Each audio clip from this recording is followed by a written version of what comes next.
ओम ब्रह्म सत्यम सर्वदार। आज नवरात्र पर कबीर वाणी ये क्या संदेश दे रही है। आज कौन संगी है, कौन साथी है इस संसार में, आइए श्रवण करते हैं। आज एक आस्था है तो नवरात्र पर देवी जी की,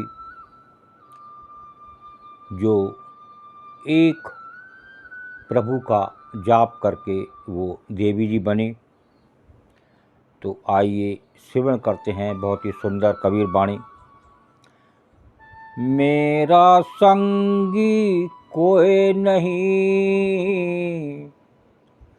मेरा संगी कोई नहीं, सब स्वार्थी लोग।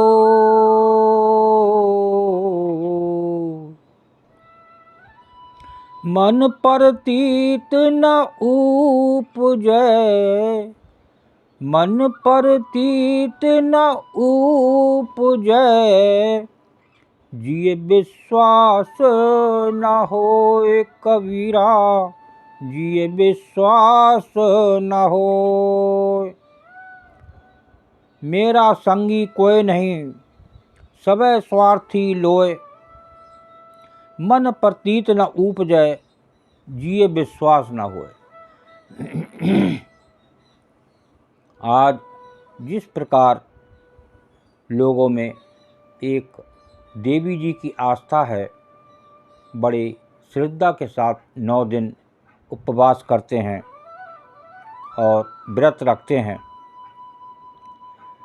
और देखिए संसार के लोगों के लिए ये वाणी क्या संदेश दे रही है। मेरा संगी कोई नहीं, मेरा कोई साथी नहीं है। ये संसार के लोग बड़े स्वार्थी हैं, सबे स्वार्थी लोग। इसलिए इन स्वार्थियों के लिए मेरे मन में जरा भी विश्वास नहीं है। जो प्रभु पर विश्वास है, जो देवी देवता पर विश्वास है, क्या ऐसा विश्वास इन संसारियों के लिए मन में आ सकता है? कदापि नहीं। ये एक विश्वास एक प्रभु का हो जाए, जो आज देवी जी को एक प्रभु का विश्वास हुआ और वो देवी जी बनी, उनके का जाप किया, उनकी याद की और तब वो देवी बनी, जिनको आज बड़ी श्रद्धा से लोग उनका पूजन करते हैं। एक और कबीर वाणी, जिसको रहना उत घरा, जिसको रहना उत घरा, सो क्यों तोड़े मीत। जैसे पर घर पाहुना, जैसे पर घर पाहुना, रह उठाए चीत कबीरा, रहे उठाए चीत। जिसको रहना उठ घरा, सो क्यों तोड़े मीत। जैसे पर घर पाहुना, रहे उठाए चीत। जिसको परमात्मा के घर निवास करना है तो उनमें प्रीति क्यों तोड़ेगा। जिसको एक अंत में निवास आपको परमात्मा का ही मिल सकता है, और वो परमात्मा का निवास मिलेगा जब आप उनकी याद करेंगे, मन से उनका जाप करेंगे। तो ऐसी उनसे प्रीति क्यों तोड़ेगा, उनकी याद सदा मन में बनी रहे। बल्कि वो संसार से ऐसे मुंह मोड़े रहता है जैसे पराए घर में मेहमान। देखिए, तब कुछ खोना पड़ता है, अपनों को खोना पड़ता है, संसारियों को खोना पड़ता है, तब वो परमात्मा का निवास मिलता है। ऐसा नहीं कि परमात्मा का निवास भी मिल जाए और संसारी लोग भी मिल जाएं।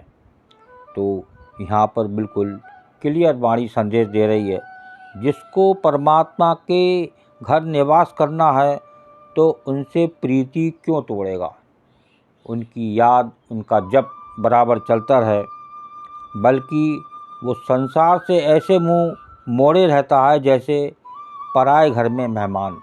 जिस प्रकार किसी दूसरे के घर जाएं तो वहाँ एक पराया घर होता है, तो उसी का एक उदाहरण दे रहे हैं यहाँ संत कबीरदास जी। तो मन में एक प्रभु का जाप, एक प्रभु की याद बनाएं, तभी आप आज उस देवी जी तक पहुंच सकते हैं जिन्होंने एक प्रभु का जाप करके इस लेवल तक पहुंची। तो एक आस्था उस प्रभु में बनाएं जिससे वो देवी देवता बने, जिन्होंने एक ही प्रभु का जाप किया, एक ही प्रभु की याद की। ऐसी प्रीति लगाएं, तभी आप ये बार बार संसार के बंधन से मुक्त हो सकते हैं। ओम ब्रह्म सत्यम सर्वदा। दास की कबीर वाणी नवरात्र पर अच्छी लगी हो तो ज़रूर शेयर करें, ताकि लोग और एक पक्की आस्था से जुड़ें और उनको एक निर्मल शांति मिले। ओम ब्रह्म सत्यम सर्वदा।